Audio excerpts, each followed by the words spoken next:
Dosen UI Ade Armando menderita inferiority complex.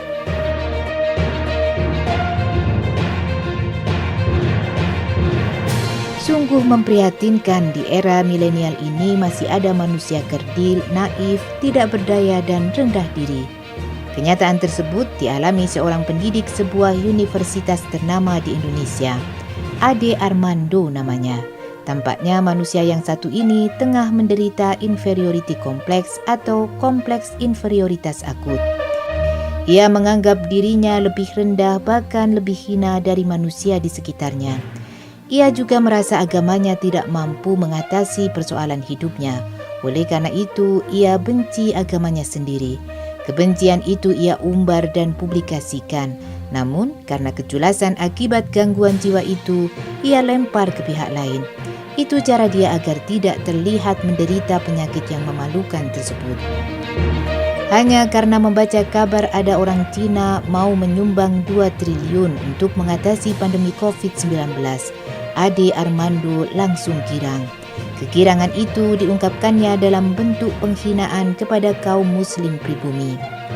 2 triliun rupiah loh, bukan 2 miliar.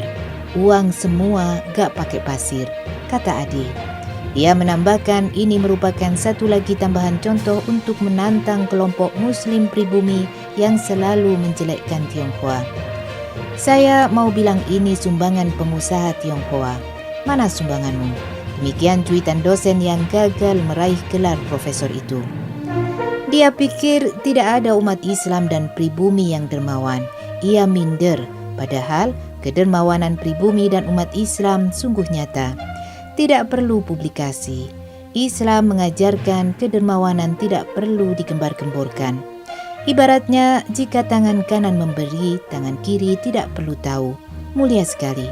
Tetapi tidak salah juga disebutkan contoh Muhammadiyah yang telah menggelontorkan uang umat 1 triliun rupiah dalam membantu menangani pandemi COVID-19. Itu bukan angka fiktif, apalagi goib, apalagi tipu-tipu seperti yang dilakukan keluarga Cina Agiditio. Itu angka nyata yang tercatat di pembukuan organisasi Islam yang didirikan oleh Kiai Haji Ahmad Dahlan itu. Belum lagi sumbangan dari warga NU, baik secara pribadi maupun disalurkan lewat organisasi di berbagai wilayah. Demikian juga ormas Islam lainnya, yaitu Persaudaraan Islam, Persis, Al-Wasliyah, Matlaul Anwar, Front Persaudaraan Islam, dan lainnya. Kalau sumbangan pribadi masing-masing umat Islam jelas tidak terhitung, bisa lebih dari 2 triliun, bahkan bisa jadi mendekati 11.000 triliun rupiah, angka yang ada di kantong Joko Widodo. Belakangan sumbangan Cina itu ternyata bohong belaka dengan ditetapkannya sang anak penyumbang siluman menjadi tersangka karena membuat kegaduhan dan penghinaan terhadap negara. Dosen rasialis itu pura-pura pikun. Apa yang pernah disanjung setinggi langit ternyata hoax atau bohong kelas tinggi. Sang dosen juga tiba-tiba bego bahwa orang-orang Tionghoa di Indonesia lah yang sesungguhnya makan duit rakyat paling banyak. Merekalah tukang tipu yang bersekongkol dengan pejabat bejat demi perut dan nafsunya.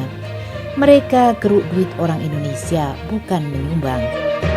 Mereka para penyamun uang negara lewat bantuan likuiditas Bank Indonesia BLBI.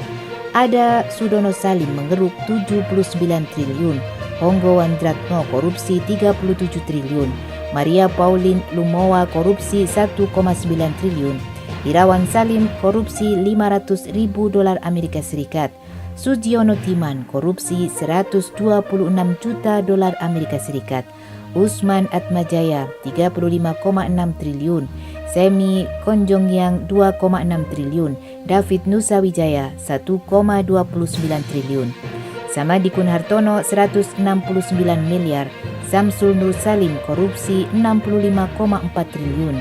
Ada Icih Nur Salim, Bambang Sutrisno, Hartati Murdaya, Hartono Cahyadaya, dan Edi Sindoro. Pasca Orde Baru ada Hendra Raharja, Sanyoto Tanuwijaya, Joko Chandra, Anggoro Wijoyo, Robert Dale, Lesmana Basuki, Tony Suherman, Dewi Tantular, dan Anton Tantular. Ada Sukanto Tanoto dan masih ada koruptor Cina lagi yang lolos dari pengadilan. Para koruptor itu semuanya Tionghoa alias Cina alias Chinese. Paling anyar adalah dalam kasus korupsi asuransi Angkatan Bersenjata Republik Indonesia Asabri. Pada kasus yang masih bergulir di pengadilan itu ada Benny Handoko, Cina, anak almarhum Handoko. Benny Handoko adalah cucu perintis batik keris. Sebelumnya, Ade Armando juga menulis di medsos bernada provokatif soal agama pemain bulu tangkis Anthony Sinisuka Ginting pasca kemenangan menuju semifinal Olimpiade Tokyo. Ginting itu Islam atau Kristen? Ya Kristen lah. Ternyata setelah dijilat setinggi bulan oleh si dosen karena kekristenannya, Anthony Ginting gagal ke final tunggal putra badminton Olimpiade Tokyo 2021. Ia kalah 16-21, 11-21 dari Chen Long pada semifinal di Tokyo, Jepang. Padahal menang dan kalah tidak ada kaitannya dengan agama. Hanya saja karena si dosen orang yang mudah haru dan mewek, ia terlalu cepat memuja Anthony Ginting yang Kristen. Pesan yang ingin disampaikan si dosen Sinting itu adalah tidak ada Muslim yang berprestasi, yang ada hanya Kristen. Cuitannya mengenai agama Ginting yang Kristen pun mendapatkan cacian dari netizen. Tidak hanya orang Islam, bahkan yang beragama Kristen pun menghujat sang dosen yang sedang sakit jiwa itu. Ini pelanggaran berat bagi keutuhan NKRI. Ia dengan sengaja telah memperuncing dan memancing persoalan sensitif secara terang benderang. Ia terus memprovokasi di media sosial. Bukan sekali dan dua kali saja ia berulah. Anehnya, ia aman-aman saja. Seorang pendidik mengeksploitasi persoalan SARA di muka umum adalah sifat kekanak-kanakan yang tidak pantas, tidak elok, tidak beretika, dan tidak bermoral. Bukan hanya itu, ia menantang secara radikal Muslim pribumi untuk melawan. Mungkin dengan kekerasan. Beruntung umat Islam memiliki kesabaran yang luar biasa. Mereka tetap tenang.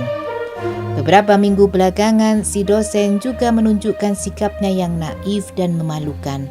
Ia merendahkan Ketua BEM UI dengan tuduhan masuk lewat jalur nyogok. Kelainan jiwa sang dosen sesungguhnya sudah semakin nyata. Beberapa gejala yang dialaminya yaitu kepercayaan diri yang rendah, insecurity, ketidakmampuannya mencapai suatu tujuan, mudah menyerah, adanya keinginan menarik diri dari situasi sosial, sering merasa murung, serta mengalami kekhawatiran dan depresi. Polisi harus segera bertindak. Sang dosen telah melanggar hukum dengan menciptakan kegaduhan dan mengusik persoalan SARA.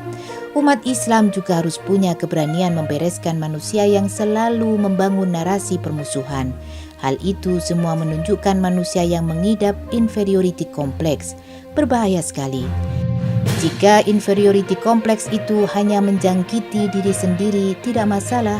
Akan tetapi, jika penyakit tersebut berpengaruh pada keputusan dan kebijakan negara, maka akan sangat berbahaya.